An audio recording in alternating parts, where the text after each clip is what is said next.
నమస్కారం, welcome to I dream. ధర్మ మార్గం విత్ విజిత కార్యక్రమానికి స్వాగతం.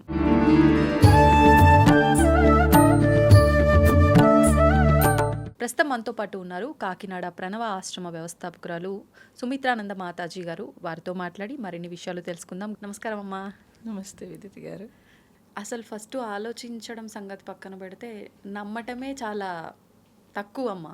అంటే ఎవడు చూశాడు ఇంకొక జన్మ ఉందో లేదో, ఇప్పుడు మనం దాచుకున్న పుణ్యం పాపమే అప్పుడు మనకు ఉపయోగపడుతుంది, ఇలా ఎక్కువ ఇలాంటి ఆలోచనలో ఉన్నారు. అంటే ఎందుకు వస్తున్నాయంటే అలాంటి ఆలోచనలు, ఈ బ్రతకడంలో ఇరుక్కుపోయి ఉంది మనస్సు. అనేక రకాలుగా ప్రపంచ వ్యామోహం అంటాము. ఆ వ్యామోహంలో పడిపోయి అప్పుడు సంగతి అప్పుడు చూసుకుందాం, ఇప్పుడు టెంపరీ, అంతా స్పీడ్ అయిపోయింది కదమ్మా. అన్ని చిటికెలో ఇప్పటికిప్పుడు ఫలితం కావాలి, అలా ఫాస్ట్గా వచ్చేయాలి. ఇది అలవాటు పడిపోయిన మనుషులు ఏం చేస్తున్నారు అని అంటే అప్పుడు సంగతి అప్పుడు చూసుకుందామనంటే, ఇప్పుడు మీరు చూస్తే కనుక ఎవరెవరు ఏ ఏ ప్రారంధాలతో వచ్చారో, వాళ్ళకి డబ్బు ఉందా డబ్బు లేదా ఇదంతా పక్కన పెట్టేయండి. వాళ్ళ ప్రారంధంలో ఎంత డబ్బున్నా వాళ్ళకి ఏదో అది అంటే రెటిఫై అవ్వని వైద్యం కూడా కుదరని అనారోగ్యం వచ్చిందనుకోండి, ఏం చేయగలుగుతారు? అది ఎక్కడి నుంచి వచ్చింది కదా. ఇప్పుడు మన పుట్టుకే మన ప్రారంధం కదా. ఎందుకంటే మనకు తెలియదు. ఇప్పుడు మీరు పుట్టినప్పుడు ఏదో ఒక పూరి గుడిసెలో పుట్టారనుకోండి, మీరు బ్రతుకు పోరాటంలోనే ఉంటారు అంతే కదా. మీరు పుట్టడము ఒక మిడిల్లో లేకపోతే ఒక హైలో పుట్టినప్పుడు మీ చదువు లేకపోతే జ్ఞానము లేకపోతే అవకాశము అన్నీ వస్తున్నాయా రావట్లేదా? ఇవన్నీ ఎక్కడి నుంచి వచ్చినవి? వాడి పూర్వజన్మ కృతం పాపం పుణ్యం అన్నారు. ఆ పూర్వజన్మలో మీరు ఏదైతే తెచ్చుకున్నారో దాన్ని బట్టి రిలేషన్ తోటే ఆ రిలేటెడ్గానే కదా జన్మ వస్తోంది. ఓకే, మరి వచ్చినప్పుడు దాని ప్రకారమే అవుతోంది కదా. గమనిస్తే మనకు తెలిసిపోతుంది. ఒకే తల్లి ఇద్దరు ముగ్గురిని బిడ్డలు ఉంటే కనుక వాళ్ళ గుణాలు అందరి ఒకలా రావట్లేదు. ఒకడు మంచిగా ఉంటున్నాడు, ఒకడు చెడ్డగా ఉంటున్నాడు. మరి ఎక్కడి నుంచి ఇదంతా వస్తోంది? ఇది గమనిస్తే కనుక మనం ఇప్పుడు ఏం వద్దు, ఇప్పుడు ఏం అక్కర్లేదు, ఇప్పుడు ఏదో బ్రతికేద్దాం అనుకుంటే నెక్స్ట్ నువ్వు అనుభవించాల్సి ఉంటుంది కదా. ఇది గమనించాల్సిన విషయం. అంటే ఇప్పుడు మనం చేస్తున్న ప్రతి పని కూడా అది మంచైనా చెడైనా, అంటే మనం అందరం అనుకునేది పాపం పుణ్యం.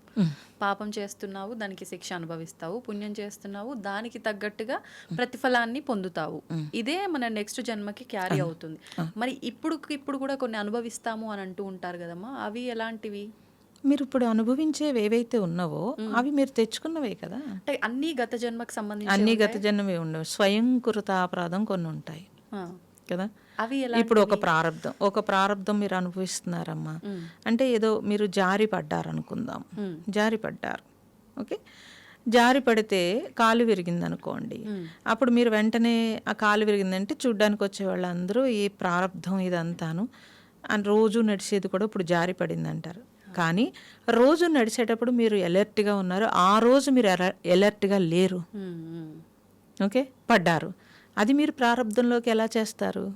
ఓకే, అది స్వయంకృత అపరాధం.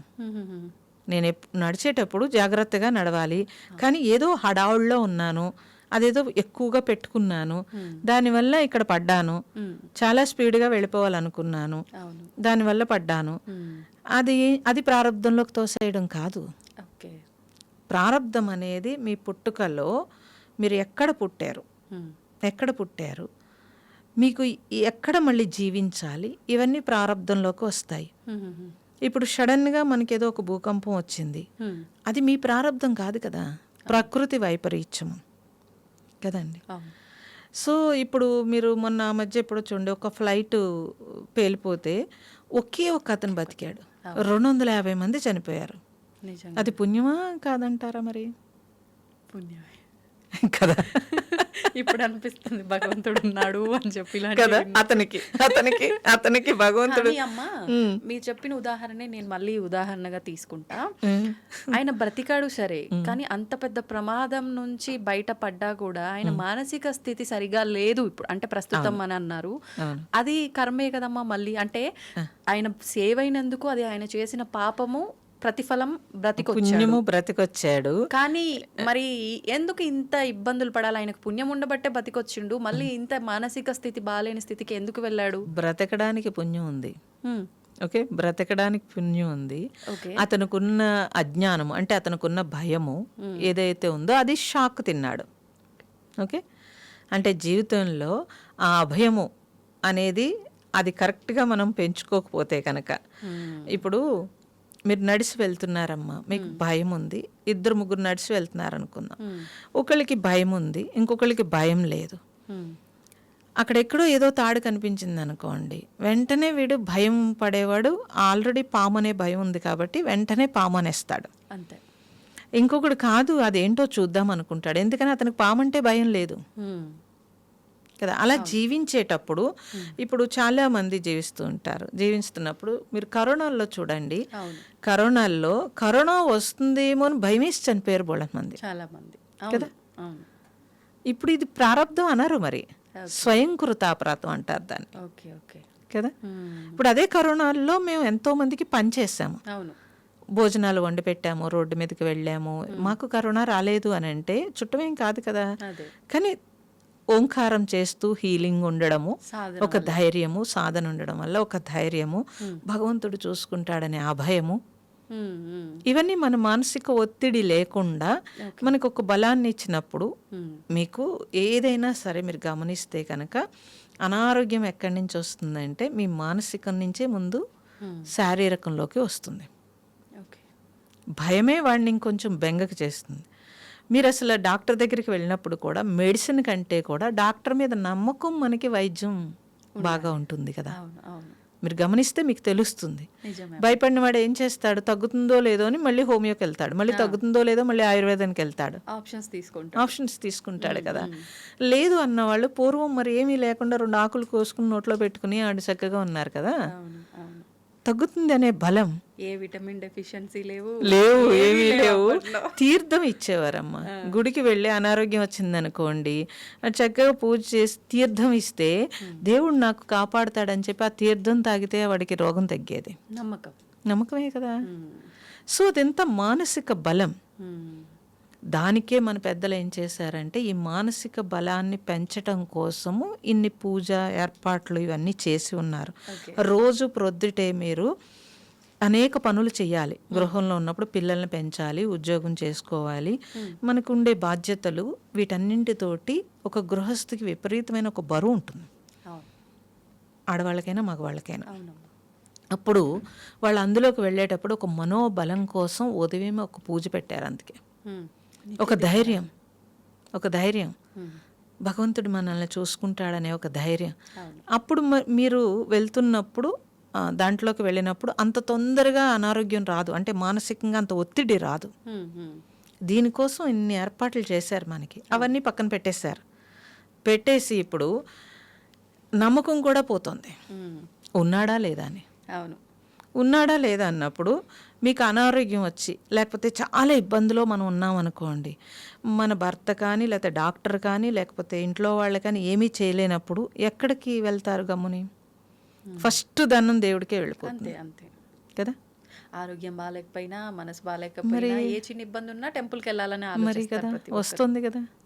లేదు, మీరు దండం పెట్టుకుని నాకు ఈ అనారోగ్యం తగ్గాలి అని అనుకున్నప్పుడు, అది తగ్గినప్పుడు ఇమీడియట్లీ మళ్ళీ దర్శనానికి వెళ్తున్నారా లేదా?